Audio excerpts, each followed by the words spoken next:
황사와 미세먼지로 공기가 너무 탁했었는데 촉촉한 봄비를 어제 종일 내려주셔서 맑은 공기로 바꾸어 주심을 감사합니다.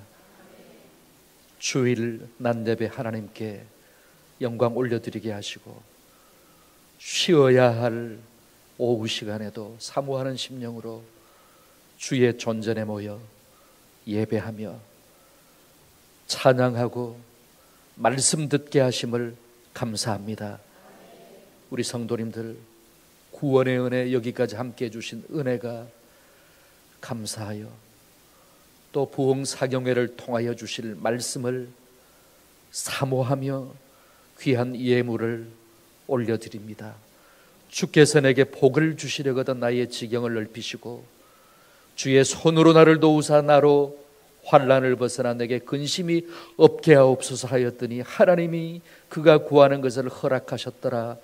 야베스의 복을 이 귀한 분들에게도 허락하여 주셔서 영육간의 지경이 넓혀지게 하시고 환난을 벗어나 근심이 없게 되는 복을 더하여 주시옵소서. 이 예물 속에 마음의 소원과 기도의 제목도 함께 담겨 싸우니 하나님 아시고 좋은 것으로 흡족하게 채워 주시옵소서. 영적인 기도의 어머니로서 교역자들과 담임 목사님과 우리 원로원 대장로님들, 권사님들, 집사님들, 어린 아기에 이르기까지 섬기시는 우리 시무 권사님들, 이 시간 하나님 앞에 나의 힘이 되신 여호와여, 내가 주님을 사랑합니다 고백하며 찬양을 올려드렸습니다. 하나님 기쁨으로 받아주신 줄로 믿습니다. 우리 권사님들 기도하신 것처럼 주님이 이들의 반석이 되어주시고 요새와 방패와 구원의 뿔과 산성이 되어주실 줄로 믿습니다. 로이스와 같은 권사님들이 되어서 자녀손들에게 믿음과 신앙의 유산을 물려주며 삶의 본이 되게 하여 주시고 베베와 같이 모든 목회자님들과 성도님들의 영육간의 귀한 포호자 역할도 잘 감당하는 권사님들 되게 하여 주옵소서. 이 부족한 종을 또 세워주셔사오니 도구로 사용하시고 통로로 사용하셔서 이 귀한 시간 말씀을 사모하고 있는 모든 분들의 심령에 하나님 꼭 필요한 말씀을 증거하게 하여 주옵소서. 예수님의 이름으로 간절히 기도하옵나이다. 아멘. 잘 아시는 것처럼 39권으로 이루어져 있는 구약 성경은 창세기부터 신명기까지 5권의 율법서, 그리고 여호수아에서 에스더까지 역사서 12권, 그리고 욥, 시편, 잠언, 전도, 아가서, 시가서 5권, 그 다음 이어지는 이사야부터 마지막 성경인 말라기까지 17권의 선지서로 이루어져 있습니다. 그리고 선지서 17권은 그 분량에 따라서 대선지서와 소선지서로 나뉘어집니다. 대선지서는 이사야, 에레미야, 에가, 에스겔, 다니엘, 그리고 호세아부터 말라기까지 12권이 이어지는데 소선지서입니다. 대와 소는 분량의 많고 적음, 대와 소에 따라서 그렇게 구분이 됩니다. 5권의 대선지서 중에서도 분량과 길이가 가장 많고 길면서 그 구조도 신구약 성경과 흡사하게 되어 있습니다. 여러분, 신구약 성경이 다 몇 권이지요? 66권입니다. 구약 39권, 신약 27권인데 이사야서가 66장으로 이루어져 있습니다. 그 구조도 구약과 신약처럼 흡사하게 되어 있습니다. 내용도. 그래서 성경 중에서도 특별한 의미가 있는 것이 이사야서다. 학자들은 그렇게 말을 하기도 합니다. 저자인 이사야는 유다의 제9대 아마시아 왕의 형제 아니면 아들로 추정되는 아모스의 아들입니다. 왕족 출신의 선지자입니다. BC 740년에서 680년까지 왕으로는 제10대 우시아에서 14대 므낫세까지 장장 60년 동안 남유다에서 활동했던 선지자입니다. 그 기간에 북이스라엘은 각종 우상에 빠져 있었습니다. 그리고 도덕적 타락이 그걸 달리고 있었습니다. 요즘 우리 시대처럼.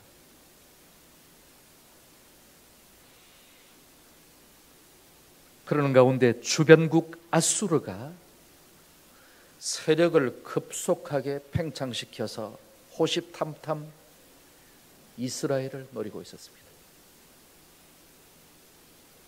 이제나 저제나 저것들 치면 넘어가겠다, 만만하게 얕잡아 보고 있었던 것입니다. 그런가 하면 형제국이었던 남유다는 북이스라엘의 그러한 상황을 바라보면서도 정신 차리지 못하고 거의 북이스라엘과 같은 죄를 범함으로 바벨론의 포로로 잡혀갈 위기에 놓여 있었습니다. 그런 시기에 하나님께서 선지자로 세우시고 남유다에서 활동하면서 성령의 감동으로 이사야라는 성경을 기록해 하신 사람이 이사야입니다. 1장에서 39장까지는 북이스라엘에 대한 예언이고 40장부터 66장까지는 남유다에 관한 예언으로서 바벨론으로부터의 귀환과 유다 백성들의 회복에 대한 내용으로 이루어져 있습니다. 그 중에 우리는 이사야 43장 14절에서 21절까지의 말씀을 함께 읽었습니다. 이 말씀을 상고하면서 오늘 이 시대 대한민국에서 살고 있는 우리에게 주시고자 하는 하나님의 음성이 무엇인지 함께 상고하고자 합니다. 14절에 성경을 보셔도 좋겠고, 여러분들 우리 담임 목사님께 정성껏 만들어 주신 이 귀한 책자 셋째 날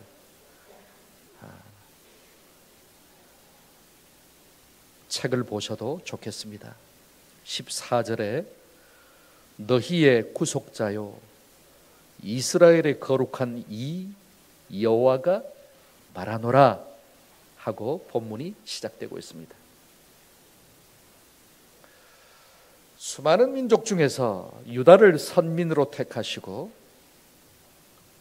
애굽에서 건져내사 구원해 주신 나 여호와 하나님이 말할 것이니 들어라 하고 주의를 집중시키고 있습니다. 그냥 말씀만 하셔도 들을 수 있는데 특별하게 이렇게 attention please 하고 주의를 집중시키고 계신 이유가 무엇일까요? 이어지는 말씀을 하시기 위함입니다. 너희의 구속자여 이스라엘의 거룩한 이 여호와가 말하노라. 너희를 위하여 내가 바벨론에 사람을 보내어 모든 갈대아 사람에게 자기들이 어떻게 하던 배를 타고 연락하던 배를 타고 도망하여 내려가게 하리라.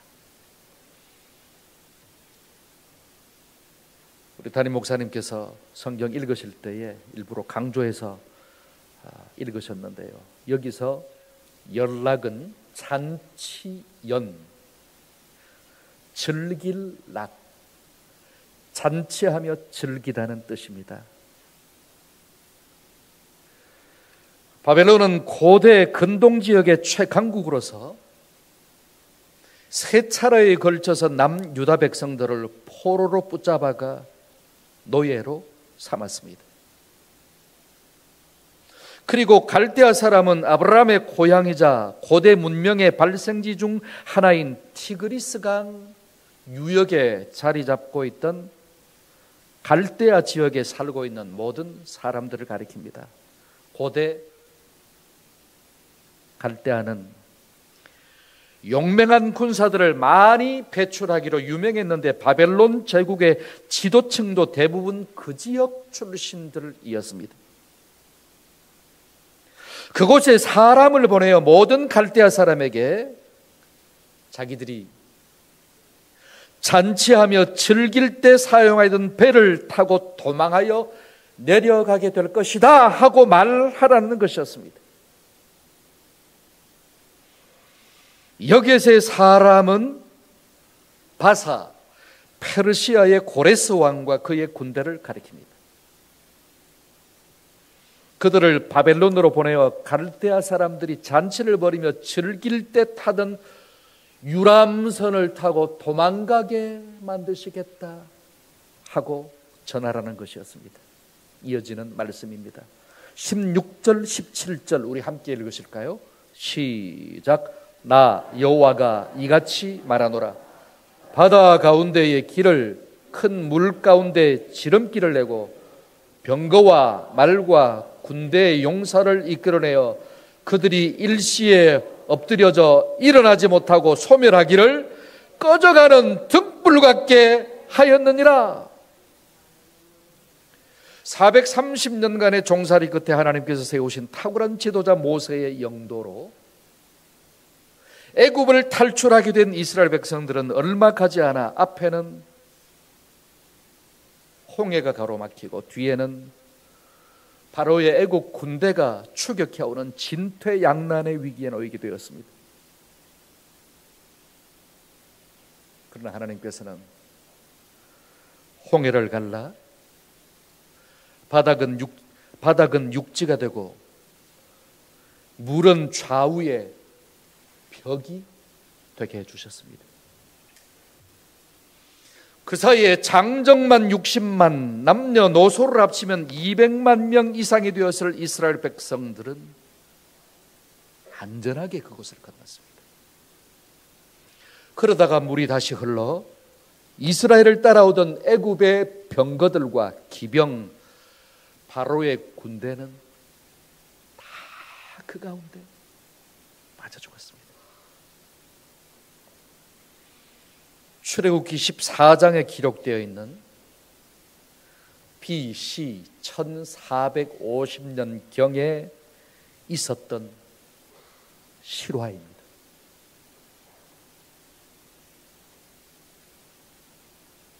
이른바 홍해 사건입니다. 저는 성지순례 가서 2차례 그 현장을 보고 왔습니다. 소설에 영화에 나오는 이야기가 아니고 실화입니다. 우리 다녀오신 분들도 계시리라 생각을 합니다만 아직 성지순례 못 다녀오신 분들은 꼭 계획 세워서 한번 다녀오십시오. 우리 자녀들은 부모님들 더 노쇠해지시기 전에 잘 걸으실 수 있을 때, 여행하실 수 있을 때 성지순례 한번 보내드리십시오. 저희들은 2차례 보내드렸습니다. 부모님 한 번은 중동 쪽으로, 한 번은 유럽, 그리스를 포함해서 터키를 포함해서 유럽 쪽으로 한번 보내드렸습니다. 가보고 오시면 생생하실 것입니다.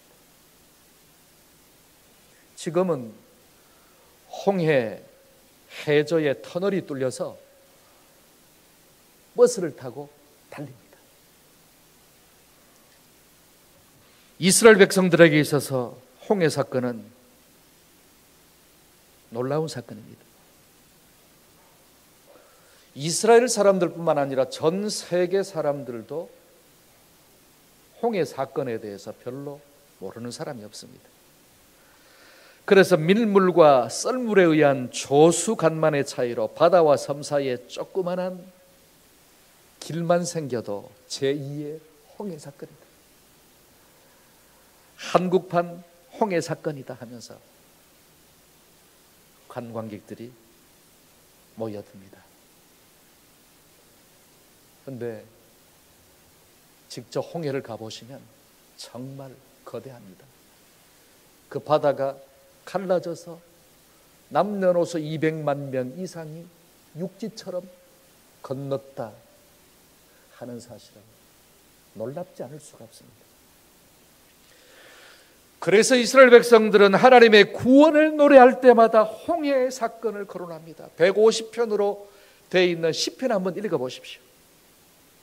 수시로 그 홍해 사건에 관한 기록이 나옵니다. 그런데 오늘 본문에서 하나님은 그 홍해 사건을 말씀하시면서 다음과 같이 말씀하셨습니다. 18절 한번 읽어보실까요? 시작. 너희는 이전 일을 기억하지 말며 옛날 일을 생각하지 말라. 이 구절의 새 번역 성경입니다. 너희는 지나간 일을 기억하려고 하지 말며 옛 일을 생각하지 말아라. 우리말 성경입니다. 지나간 일들을 기억하지 말라. 과거에 연연하지 말라. 여러분, 어떻게 이스라엘 백성들이 그 엄청난 홍해 사건을 기억하지 않고 생각하지 않을 수 있겠습니까? 하나님께서 홍해 바다를 갈라주시지 않았다면 그들은 바로와 애굽 군사들의 칼에 맞아 죽거나 바다에 빠져 죽었을 것입니다.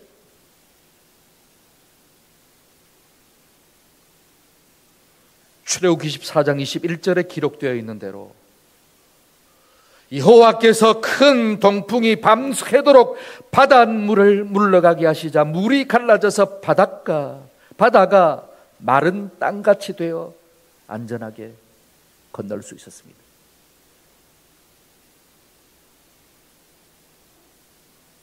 그래서 선민인 이스라엘 유다 백성들이라면 그 사건이 뇌리에 깊이 박혀 있을 수밖에 없습니다. 그러나 그것은 이전에 있었던 옛날 일에 불과하니 더 이상 기억하거나 과거에 연연하지 마라 하고 하나님이 이사야 선지자를 통하여 말씀하신 것입니다.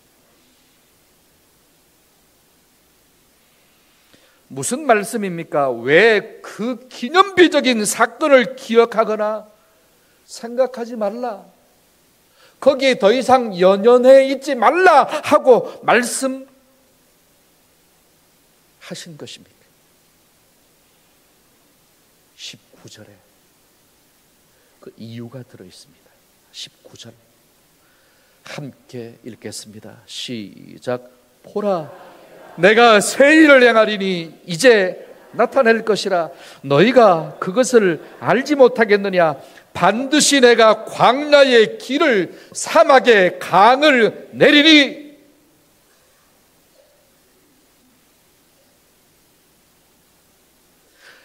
보라, 내가 새 일을 행하리니 이제 나타낼 것이라. 내가 새 일을 행하여 나타내 보여줄 것이니 보라는 것입니다. 그 옛날 일 돌아보지 말고.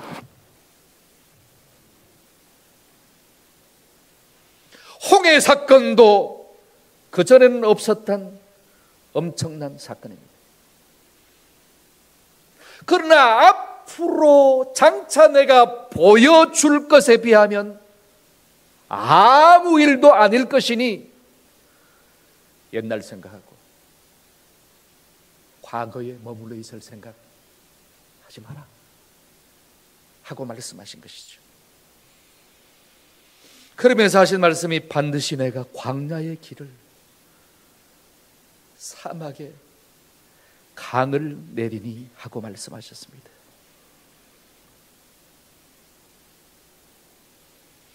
가도 가도 태양과 모래밖에 없는 광야의 길이 나고 사막에 강이 흐르게 된다면 그것은 홍해가 양쪽으로 갈라지는 것보다 더 엄청난 사건입니다. 생각해 보십시오. 홍해가 갈라지는 사건을 통해서는 애굽에서 노예 생활을 하고 있던 이스라엘 백성들이 마른 땅처럼 그곳을 건너는 것으로 끝났습니다. 그리고는 양쪽의 물이 다시 합쳐져서 바로와 애굽 군사들이 그 가운데 빠져 죽었습니다.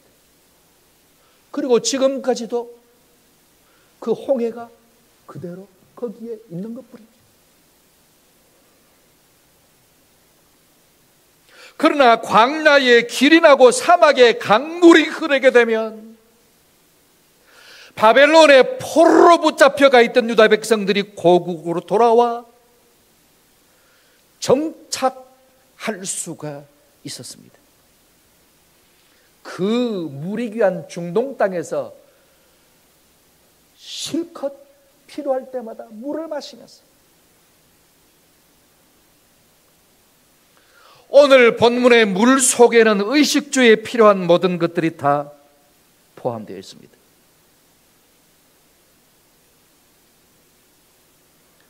광야와 사막을 걸어야 할 사람에게 가장 큰 문제 두 가지가 있다면 첫 번째는 방향과 길을 찾는 거죠. 어느 방향, 어느 길로 가야 할 것인지 밤에 별자리 외에는 알 수 있는 방법이 없습니다. 어디를 봐도 모래밖에 없기 때문에 그렇습니다. 나머지 하나는 물입니다. 지금은 성지순례에 가서 말씀드린 대로 홍해 바다를 버스를 타고 달려도 목이 마릅니다. 그래서 늘 가이드 하시는 분들이 수시로 물 마시세요. 물 마시세요. 그렇게 이야기하는데, 그런데 하나님께서는 출애굽한 이스라엘 백성들을 낮에는 구름 기둥으로 밤에는 불 기둥으로 인도해 주셨습니다. 그리고 반석에서 생수가 터져나와 마시게 해주셨습니다. 그런데 이제 그런 것은 아무것도 아닐 만큼 새 일을 행하여 나타내 보여주실 것이라고 말씀하신 것입니다. 요즘은 저 같은 길치도 정말 살기 좋고 운전하기 쉬운 시대가 되었습니다. 내비게이션이라는 기계가 있기 때문에 목적지를 입력시켜서 한번 누르기만 하면 잘 안내해 줍니다. 혹시 말을 안 듣고 딴 길로 들어서도 신호를 잘못 받아도 신경질 한번 안 내고 바가지 한번 꺾지 않습니다. 그래서 저는 운전하는 것이 좋습니다. 내비게이션 안내양이 좋아서 그렇습니다. 제가 아내에게 가장 혼이 나고 바가지 많이 긁힐 때 중에 하나가 제가 운전해서 아내와 함께 어디를 갈 때입니다. 때로는 속이 상할 정도로 속이 상할 정도.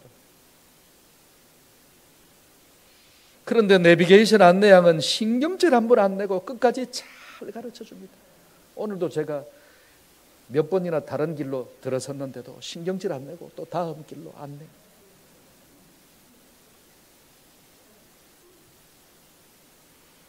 여러분, 사람이 만든 그렇게 비싸지도 않은 기계가 안내해 주는 대로만 가도 못 갈 곳이 없다면, 한 번도 가보지 않은 낯선 장소와 길이라도 아무 염려 없이 나설 수 있다면, 외국 포함입니다. 외국에도 내비게이션이 있어서 면허증만 국제 면허증으로 바꾸어가면 우리 장로님들도 걱정할 필요 없습니다.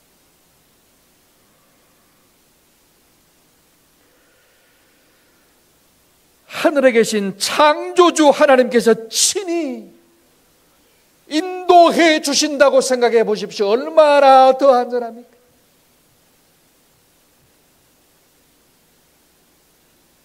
내비게이션도 그렇게 우리가 갈 길을 인도해 준다. 내비게이션도 길을 잘 안내해 주지 못할 때도 있습니다.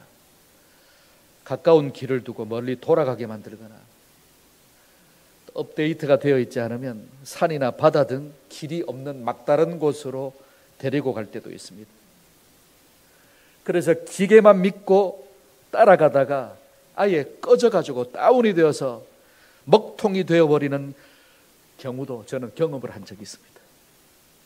낯선 곳을 갔는데 한밤중에. 그런데 여러분, 하나님은 어떤 분이십니까?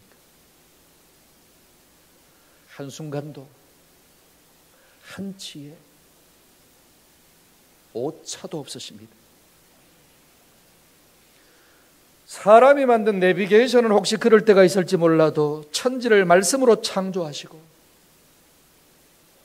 졸지도 아니하시고 주무시지도 아니하시며 불꽃 같은 눈으로 우주와 만물을 살피고 계시는 하나님이 인도하시는 대로만 간다면 아무리 낯설고 아무리 가보지 않은 미지의 세계를 간다 할지라도 걱정할 필요가 없습니다. 아멘이십니까? 내비게이션도 그렇다면 창조주 우리 하나님,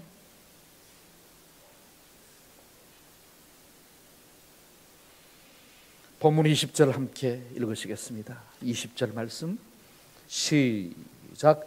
장차 들짐승 곧 승냥이와 타조도 나를 존경할 것은 내가 광야의 물을 사막의 강들을 내어 내 백성 내가 택한 자에게 마시게 할 것임이라. 할렐루야. 사람뿐만 아니라 사막에 서식하는 들짐승인 승냥이, 우리말 성경을 보시면 자칼이라고 번역을 해놓았습니다. 과 타조도 나를 존경하게 될 것이라고 했습니다. 들짐승까지 어떻게 하나님을 존경하게 될까요?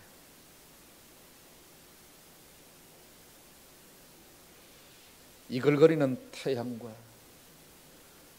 가도 가도 모래밖에 없는 광야의 물을, 사막의 강들을 내어, 단수도 아닙니다, 강들을 내어 실컷 마시게 해주실 것이기 때문입니다.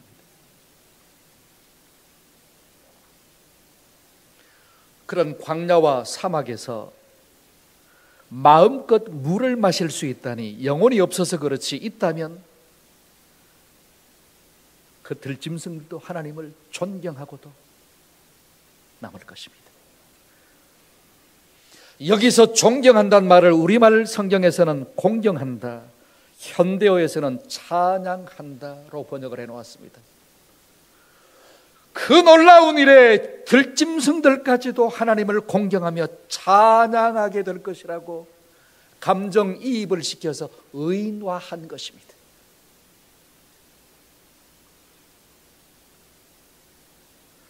그러면서 하신 말씀이 21절입니다. 21절 함께 읽으실까요? 시작. 이 백성은 내가 나를 위하여 지었나니 나를 찬송하게 하려. 태초에 하나님이 자신의 형상대로 인간을 창조하시고 이스라엘을 선민으로 택하신 목적이 여기에 있습니다. 수많은 사람들 가운데서 우리를 불러서 구원 백성 삼으신 이유가, 동산교회 성도 되게 하신 이유가 여기에 있습니다. 찬송을 받으시기 위함입니다. 찬양을 통하여 영광을 받으시기 위함입니다. 이스라엘 사람들에게, 유다 백성들에게 적용되었던 이 말씀이 우리에게도 똑같이 적용됩니다. 택한 백성들로부터 찬송을 받으시기 위하여 애굽에서 건져내시고 홍해를 육지처럼 건너게 해주셨습니다.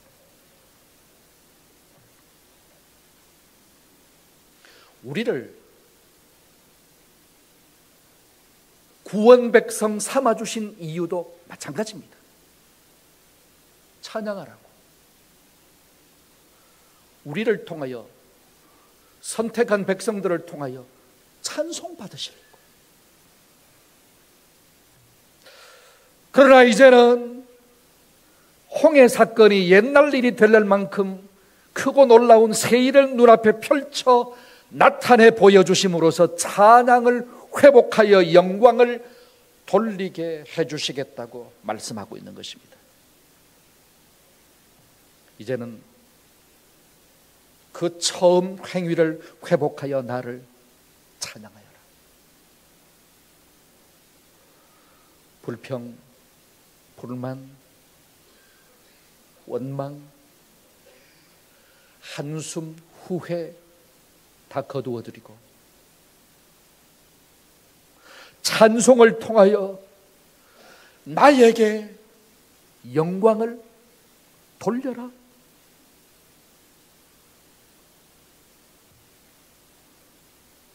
그것이 창조 목적이다. 내가 너희를 출애굽시키고 홍해를 육지와 같이 건너게 해주신 목적이다. 그 사실을 기억하고 찬양해라, 찬송해라 하고 말씀하신 것이지요. 이 말씀은 BC 680년경 하나님이 이사야 선지자를 통하여 예언하게 하셨던 말씀입니다. 그런데 그 후로부터 약 160년 후인 BC 539년경에 그대로 이루어졌습니다. 그래서 남유다는 바벨론에 포로로 끌려간 지 70년 만에 예루살렘으로 귀환하게 되었습니다. 이사야 선지자가 이 예언을 할 때까지만 해도 바사는 안산이라는 지역을 중심으로 이루어진 조그마한 나라에 불과했습니다. 그랬던 그 나라가 자기보다 엄청나게 강국이었던 메대를 아주 짧은 기간에 집어삼킵니다. 그리고 그 당시 고대 근동 지역의 최강국이었던 바벨론마저도 공격하여 대페르시아 제국을 건설하게 됩니다. 그런 사건이 어떻게 실제적으로 일어날 수 있었을까요? 조그만한 신흥국가에 불과했던 페르시아가 메대에 이어 철권 통치자 벨사살이 왕으로 통치하고 있던 바벨론을 어떻게 정복할 수 있었을까요? 세계사와 고대 근동사의 놀라운 사건 중에 하나입니다. 그 당시 페르시아의 왕이 고레스였는데 그는 유프라테스 강의 물줄기를 바꾸어서 바벨론 성을 공격했습니다. 그러자 성 안에 있던 페르시아 사람들이 상황을 알아차리고 그들에게 자진 협조를 해서 고레스는 거의 무혈 입성을 했습니다. 그 후에 고레스는 메대 출신 다리오를 왕으로 세워 바벨론 나라의 통치를 맡기고 포로로 붙잡혀가 있던 유다 백성들을 해방시키게 됩니다. 이스라엘을 교두보로 삼아서 애굽, 이집트까지 삼켜버리겠다는 고레스 왕의 야욕에서 비롯된 고도의 전략이었습니다. 아무튼 그렇게 3차에 걸쳐 바벨론의 포로로 붙잡혀가서 70년간이나 종살이를 하고 있던 유다 백성들은 고국 예루살렘으로 돌아오게 되었는데, 여러분, 그냥 맨몸으로 돌아온 것이 아니었습니다. 에스라 1장을 한번 보시겠습니다. 에스라 1장 1절, 바사왕 고레스 원년에 여호와께서 예레미야의 입을 통하여 하신 말씀을 이루게 하시려고 바사왕 고레스의 마음을 감동시키심에 그가 온 나라에 공포도 하고 조서도 내려 이르되, 2절 3절은 함께 읽으시겠습니다. 시작. 바사왕 고레스는 말하노니 하늘의 하나님 여호와께서 세상 모든 나라를 내게 주셨고 나에게 명령하사 유다 예루살렘에 성전을 건축하라 하셨나니 이스라엘의 하나님은 참 신이시라. 너희 중에 그의 백성 된 자는 다 유다 예루살렘으로 올라가서 이스라엘의 하나님 여호와의 성전을 건축하라. 그는 예루살렘에 계신 하나님이시라. 4절도 함께 읽습니다. 시작. 그 남아있는 백성이 어느 곳에 머물러 살든지 그곳 사람들이 마땅히 은과 금과 그 밖의 물건과 짐승으로 도와주고 그 외에도 예루살렘에 세울 하나님의 성전을 위하여 예물을 기쁘게 들지니라. 세상에 여러분, 고레스 왕은 전혀 하나님을 믿는 사람이 아니었습니다. 그저 야욕으로 가득 찬 야심가에 불과했습니다. 이방신을 믿으면서. 그런 그가 어떻게 이런 내용으로 공포를 하고 조서를 내렸을까요? 1절에 그 해답이 들어있었지요. 바사왕 고레스 원년의 여호와께서 에레미야의 입을 통하여 하신 말씀을 이루게 하시려고 바사왕 고레스의 마음을 어떻게 하심에? 감동시키심에 그가 온 나라에 공포도 하고 조서도 내려. 여호와께서 바사왕 고레스의 마음을 감동시키심에 이사야보다 120~130년 후 남유다에서 선지자로 활동했던 인물이 에레미야입니다. 에레미야의 별명 혹시 알고 계십니까? 눈물의 선지자. 눈물로 자기 백성들을 향하여 하나님의 말씀을 선포했다고 해서 붙여진 별명입니다. 그가 선포한 메시지는 이사야 선지자가 예언했던 내용과 거의 비슷합니다. 선배 이사야에 이어 에레미야 선지자도 하나님의 말씀을 유다 백성들에게 눈물로 전한 것입니다.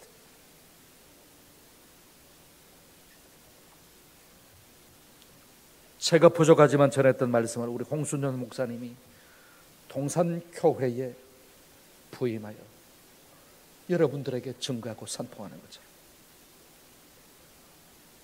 그의 입을 통하여 증거케 하셨던 말씀을 이루게 하시기 위하여 여호와 하나님께서 바사왕 고레스의 마음을 감동시키신 것입니다. 그 증거했던 말씀을 이루시려고 자신이 선지자로 세웠던 그들이 선포했던 말씀, 예언이 이루어지게 하시려고 그런 세계사 역사가 흘러서 고레스 왕으로 하여금 그런 공포와 조서를 내리게 한 것입니다. 하나님이 그의 마음을 감동시키셨어요. 그들이 그냥 포로에서 돌아오게 되었다 할지라도 꿈 같은 일이었을 것입니다. 우리 성도님들 가운데서는 일제 강점기 하에서 생활하셨던 분들이 계시죠. 우리는 36년 지배를 받았는데 유다 백성들은 배나 되는 70년. 거기에서 해방되어 돌아오는 것만 해도 꿈 같은 일이 아니었겠습니까? 그런데 70년간의 포로 생활 동안 회파되어 있던 예루살렘 성전을 다시 건축할 수 있는 은과 금을 비롯한 재료와 돈까지 받아서 돌아오게 되었습니다.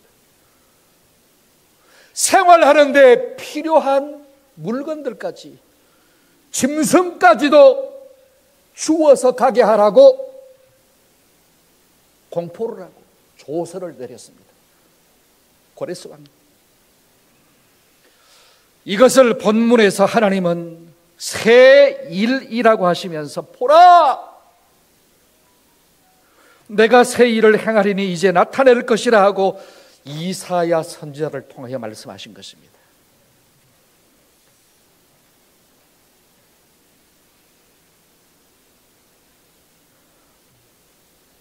하나님께서 누군가의 마음을 감동시켜 주시면 그런 일도 일어날 수 있음을 믿으시기 바랍니다.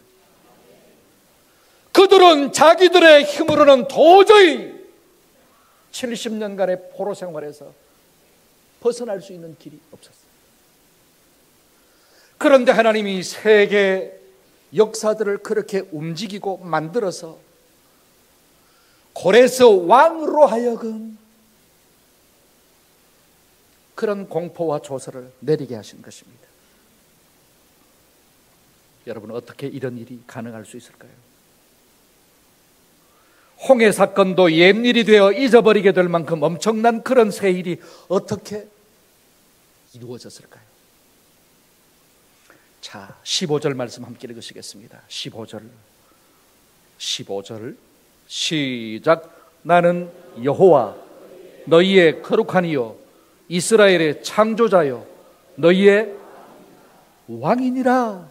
하나님이 어떤 분이신지를 잘 설명해 주고 있습니다. 네 가지로. 여호와, 야훼는 누가 낳거나 만들어서 있는 것이 아니라 영원부터 영원까지 스스로 계시는 분이라는 뜻입니다. 하나님은 누군가가 만들거나 누군가가 낳아서 존재하시는 분이 아니십니다. 영원부터 영원까지 스스로 계십니다. 거룩한 이라고 말씀했습니다.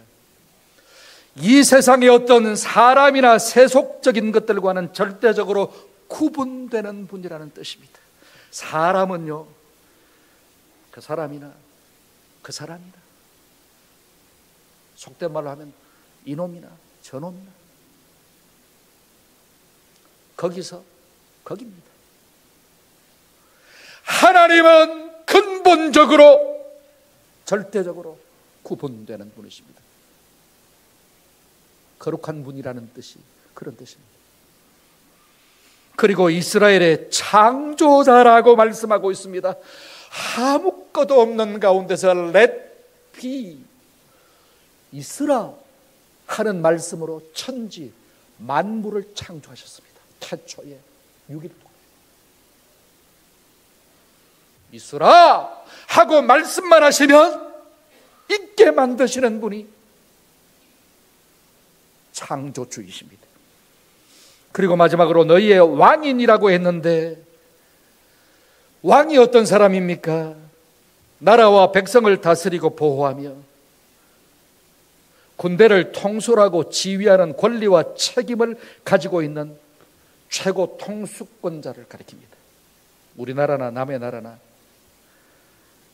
예나 지금이나 좋은 지도자, 좋은 최고의 통수권자를 만나면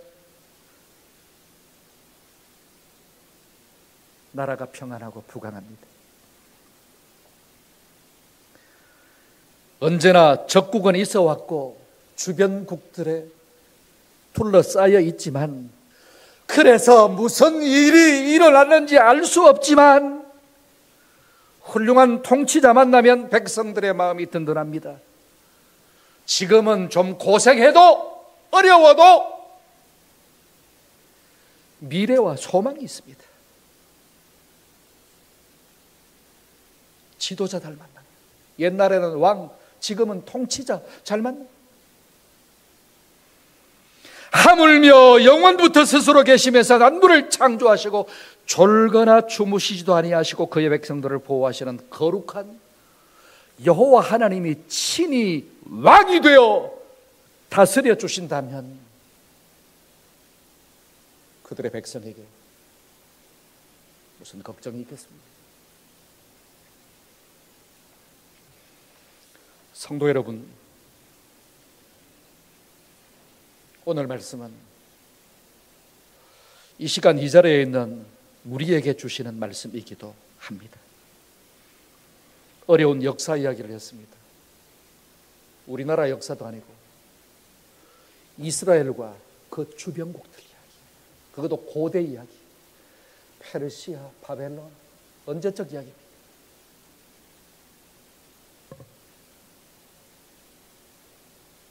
그런데 이 말씀은요, 오늘 우리에게 주시는 말씀입니다. 10여일 전 총선을 치른 우리나라는 현재 한치 앞을 내다볼 수 없는 혼란한 정국 가운데 있습니다. 이런 상황에서는 오늘이나 내일, 다음 주, 다음 달, 다음 국회 회기 때 어떤 일이 일어나도 이상하지가 않습니다. 무슨 일이 안 일어날까요? 어떤 일이 못 일어날까요? 사과를 비롯한 과일, 채소값은 사상 최고치를 기록하고 있습니다. 마음 놓고 좋아하는 과일을 사 먹거나 시장이나 마트에 가서 야채를 살 수 있는 사람은 별로 없습니다. 저희도 마찬가지입니다. 집사람이 프라이드 치킨을 엄청 좋아하는데 마음대로 먹기가 쉽지 않습니다. 진짜. 다른 물가들도 마찬가지입니다. 고물가, 고금리, 고유가, 삼고 시대를 살고 있습니다. 거기다가 출산율, 고령화, 취업률, 실직률 등은 최악입니다. 전공의에서 비롯된 의사 파업 사태는 2달을 훌쩍 넘기고 있는데 아직까지 해결은 요원합니다.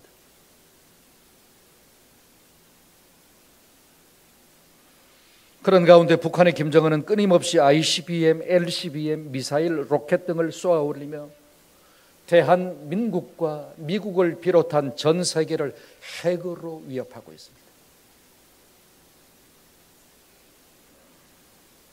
러시아의 침공으로 비롯된 우크라이나의 전쟁은 2년을 넘겼고 이스라엘과 팔레스타인 전쟁이 일어난 지도 6개월이 넘어가고 있습니다. 다른 이슬람 국가들의 참전을 걱정하고 있었는데 지난 13일 이란이 300개 이상의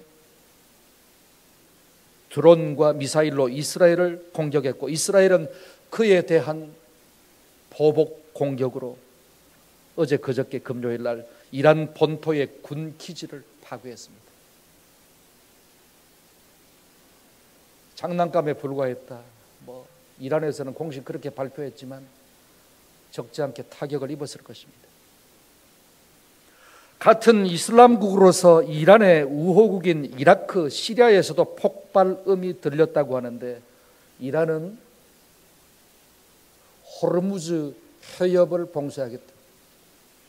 그리고 핵 공격까지도 고려하고 있다고 발표했습니다. 이미 미국과 러시아, 유럽 국가들은 직간접적으로 우크라이나 전쟁과 팔레스타인 전쟁에 참여하고 있고 북한도 러시아와 팔레스타인에 많은 무기를 제공하고 있습니다. 팔아먹었습니다. 요즘 쏘고 있는 것들은 그런 나라들에 팔기 위해서 테스트를 하고 있는 것이라고 전문가들은 말하고 있습니다. 그런 나라들 대부분이 핵 보유국이라는 사실이 더 큰 걱정입니다. 이스라엘 실질적으로 핵 보유국입니다. 이란 핵을 언제라도 만들 수 있는 힘과 능력을 가지고 있는 나라입니다. 미국, 러시아는 말할 필요도 없습니다. 거기다가 중국의 시진핑에 이어 러시아의 푸틴도 권력 입지를 더 단단하게 굳혔고, 그런 지도자들 못지않은 도널드 트럼프가 오는 11월에 있을 미국의 대통령 선거에서 다시 당선될 가능성이 높다고 합니다. 그러면 자국 우선주의로 말미암아 우리나라 경제에 그리고 국방에 심각한 데미지를 입을 것이라고 우려하고 있습니다. 거기다가 6월 이탈리아에서 개최될 G7 주요 7개국 정상회의 초청국 명단에서 우리나라가 빠져서 지금 발칵 뒤집혀져 있습니다. 나라 안을 봐도 나라 밖을 봐도 염려되지 않을 수 없고 걱정되지 않을 수 없습니다. 거기에 저와 여러분의 개인적인 문제와 가정적인 문제, 교회 문제까지 합치면 입맛도 없어지고 잠도 제대로 이루기 힘든 분들도 이 가운데 적지 않으시리라 생각을 합니다.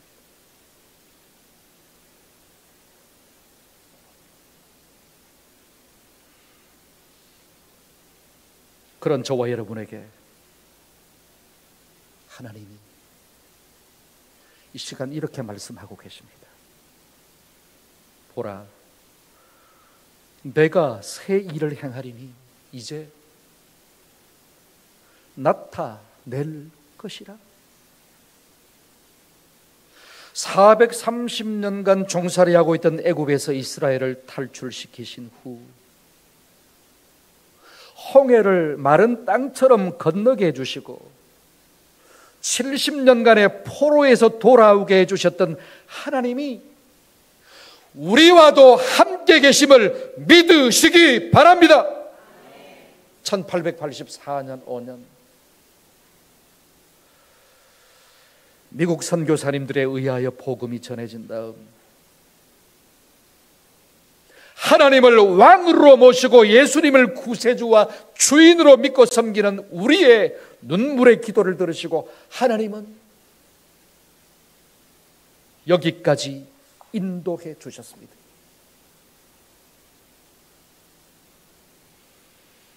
이스라엘의 역사가 희한하게도 우리하고 너무 비슷합니다.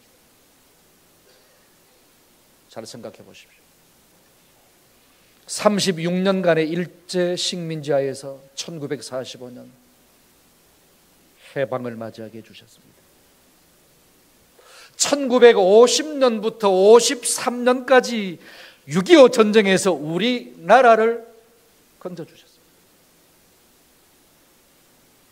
전후의 모든 것이 파괴되어 원조받지 않으면 안 될 지독하게도 가난한 나라에서 이제는 세계의 많은 나라와 사람들에게 도움을 주는 나라가 되었습니다. 저만 해도요,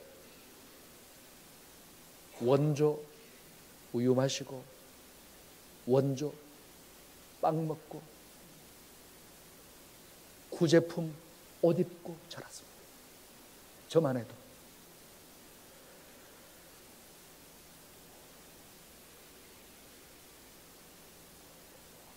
문민정부가 들어섰다고 좋아할 여가도 없이 1997년 IMF, 그 듣기도 싫은 IMF 국가부도 사태를 맞이했지만 거기서도 살아남았습니다. 국가부도 사태에서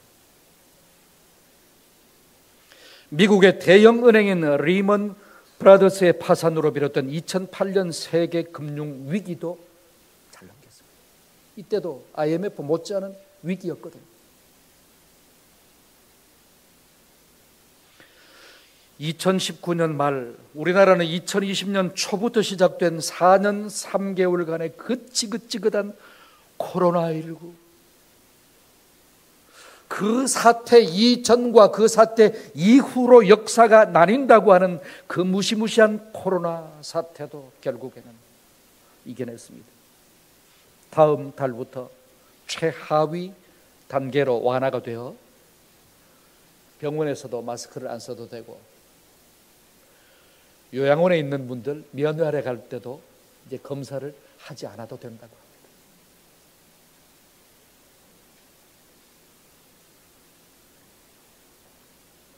우리 홍순영 목사님이 동산교회 담임 목사 결정이 되고 부임을 하셨는데, 코로나가 시작된 지 얼마 안 됐을 때여서 방송으로만 예배를 드릴 때인데 성도도 없는데 우리 홍 목사님 앞에 사모님하고 나오셔서 인사하고 가실 때가 엊그제 같은데 벌써 4년 3개월 코로나 사태.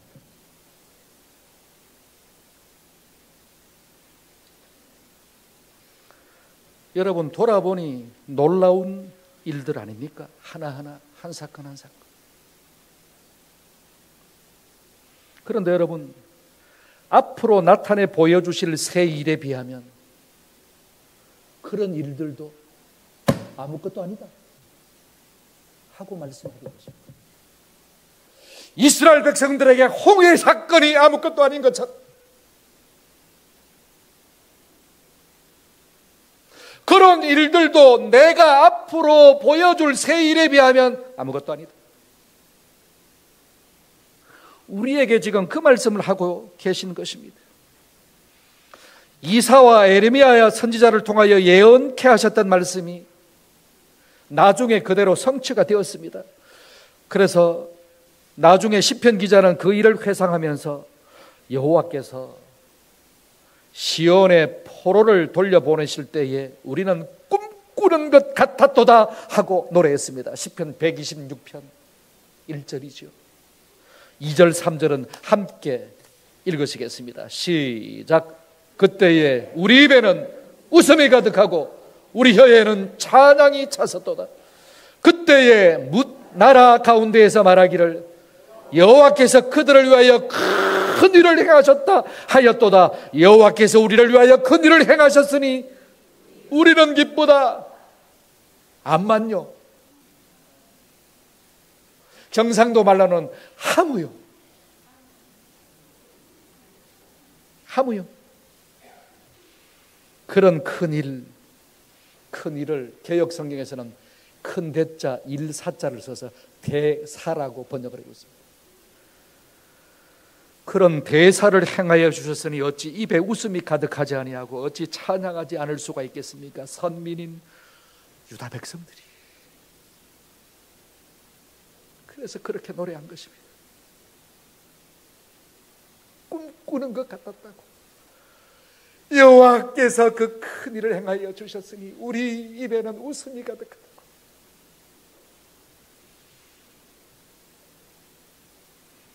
성도 여러분,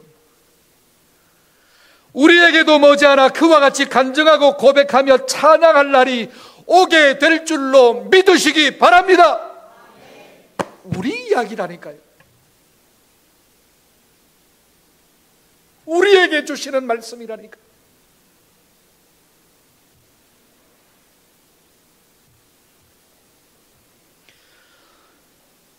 이사야 43장 15절 다시 한번 읽어보시겠습니다. 오늘 본문입니다. 시작. 나는 여호와 너희의 거룩하니요 이스라엘의 창조자요 너희의 왕이니라. 거룩하신 여호와 창조주 하나님이 우리의 왕이시기 때문입니다. 행정적인 왕은 지금은 윤 대통령, 다음에는 뭐 누가 될지 모르지만 누구 이렇지만 우리의 진짜 영원한 왕은 하나님이십니다. 그분이 저와 여러분을 다스려 주실 것입니다. 우리 대한민국을 인도해 주시고 우리 동산교회를 인도해 주실 줄로 믿으시기 바랍니다. 하나님이 우리의 통치자여 우리는 그의 백성입니다. 이스라엘 역사를 통하여 1.1억도 변함이 없는 성경 말씀을 통하여 보여주시고 이미 가르쳐 주셨습니다.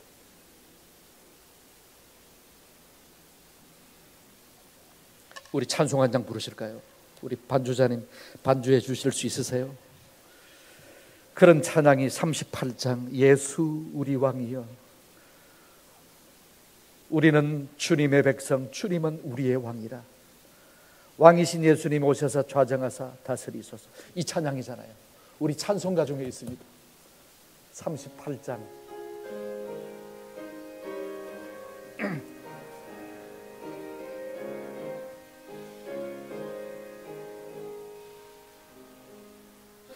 예수 우리 왕이여,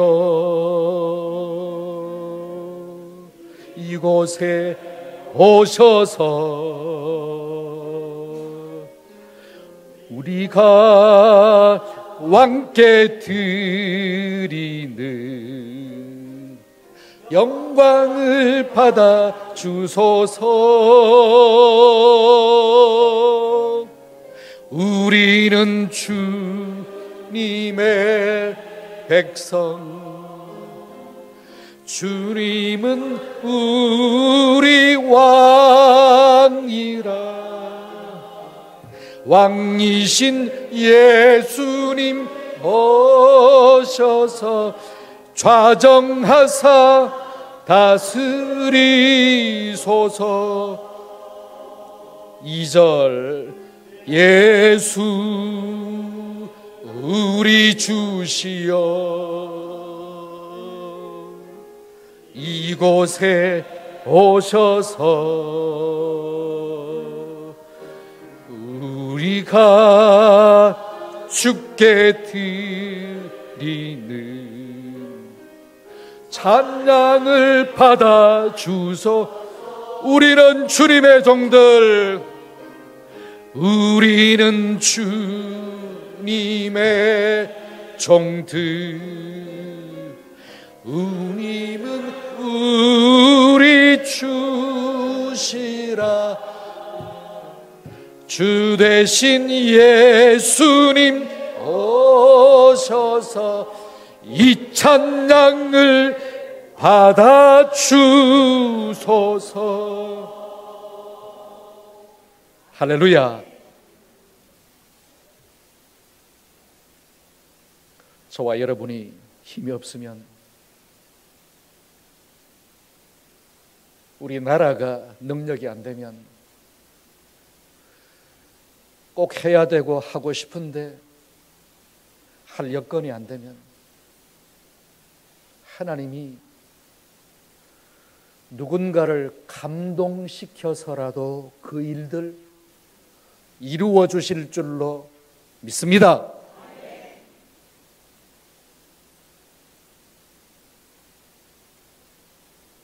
그 믿음, 그 확신, 그 소망만 가지고 있으면 됩니다. 하나님이 우리의 왕이십니다. 하나님이 그렇게 인도해 주실 줄로 믿습니다. 홍해 사건이 옛날 일이 될 만큼 더 놀라운 새 일, 우리나라 역사에 하나하나 짚어보면 다 엄청난 일들이었지만 역시 그 일, 옛일이 될 만큼 놀라운 새 일을 우리 눈앞에 펼쳐져 보여주실 줄로 믿습니다. 그 사실을 기억하고 이 시간 이후로 불평, 불만, 원망, 후회, 한숨 내려놓으셔야 됩니다. 그리고 오늘처럼 하나님 앞에 찬송하며 나아가야 됩니다. 그것이 하나님이 우리를 선택하시고 우리를 구원해 주신 목적입니다. 날마다 찬양하며 찬송하며 소망 붙잡고 나아감으로 말미암아 오늘 이 말씀이 저와 여러분의 말씀이 되기를 주의 이름으로 축원합니다. 하나님 아버지 감사합니다. 지금도 우리를 위하여 새 일을 이루고 계신 줄로 믿습니다. 우리가 부족하기에 힘이 없기에 누군가를 감동시키셔서 그 일을 움직여 나가고 계신 줄로 믿습니다. 그 하나님을 바라보고 소망하면서 날마다 찬양하는 하나님의 창조 목적대로 찬송하는 우리의 삶이 되게 하여 주옵소서. 우리의 왕 되신 예수님의 이름으로 간절히 기도하옵나이다. 아멘.